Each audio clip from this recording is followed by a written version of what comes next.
या माझ्या बहिणींचे पैसे पूर्ण आर्थिक वर्षाची तजवीज आम्ही केली आहे आणि या बहिणी जशा ताकद देतील, माझे भाऊ जशी ताकद देतील, तुम्ही वारकरी संप्रदाय जशी ताकद आणि शुभेच्छा द्याल तशी रक्कम ही ओवाळणी तुम्ही म्हणालात की रक्षाबंधन झालं आता भाऊबीजेची ओवाळणी मिळेल.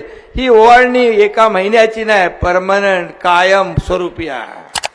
आपलं सरकार कोणाचं आहे? हे आपलं सरकार आहे. मी म्हणतो सर्वसामान्यांचं सरकार आहे.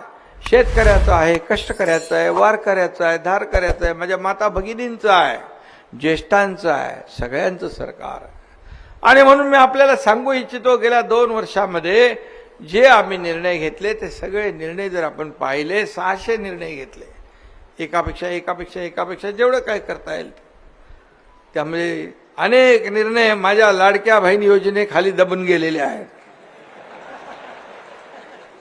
मुख्यमंत्री माझी लाडकी बहीण योजना ही आम्ही सुरू केली. खरं म्हणजे एका दिवसात कुठली योजना सुरू होत नाही, एका महिन्यात सुरू होत नाही. त्याला प्रिपरेशन, त्याला सगळी तयारी करायला खूप कालावधी लागतो. परंतु जेव्हा मी देखील एक तुमच्यासारखा शेतकऱ्याचा मुलगा आहे, शेतकऱ्याच्या कुटुंबातून आलेला एक मुख्यमंत्री या राज्याला आज राज्याचं काम करतोय, राज्याचा कारभार करतोय. आणि मला देखील सामान्य गरिबी मला माहीत आहे.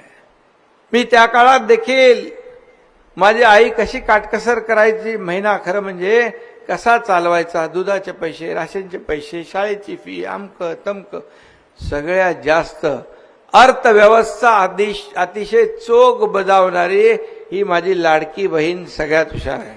या माझ्या बहिणींचे पैसे पूर्ण आर्थिक वर्षाची तजवीज आम्ही केली आहे आणि या बहिणी जशा ताकद देतील, माझे भाऊ जशी ताकद देतील, तुम्ही वारकरी संप्रदाय जशी ताकद आणि शुभेच्छा द्याल तशी रक्कम ही ओवाळणी तुम्ही म्हणालात की रक्षाबंधन झालं आता भाऊबीजेची ओवाळणी मिळेल. ही ओवाळणी एका महिन्याची नाही, परमनंट कायम स्वरूपी आहे. हा माहेरचा आहेर आहे. आणि म्हणून मी आपल्याला एवढं सांगतो, बाकी खूप योजना मी सांगितल्या, कारण त्याच योजना आपल्या माध्यमातून गावागावात पोचल्या पाहिजे. खरं म्हणजे आपण दादाजी भुसेंना मी सांगितलंय, आपल्या सर्व कीर्तनकार, जे आपली सर्व मंडळी आहे, यांना या योजना ज्या आहेत, या योजना सर्वसामान्य माणसापर्यंत आपण मोठ्या माध्यमातून, आपल्या माध्यमातून पोचवू शकता. हे मोठं समाजकार्य आहे.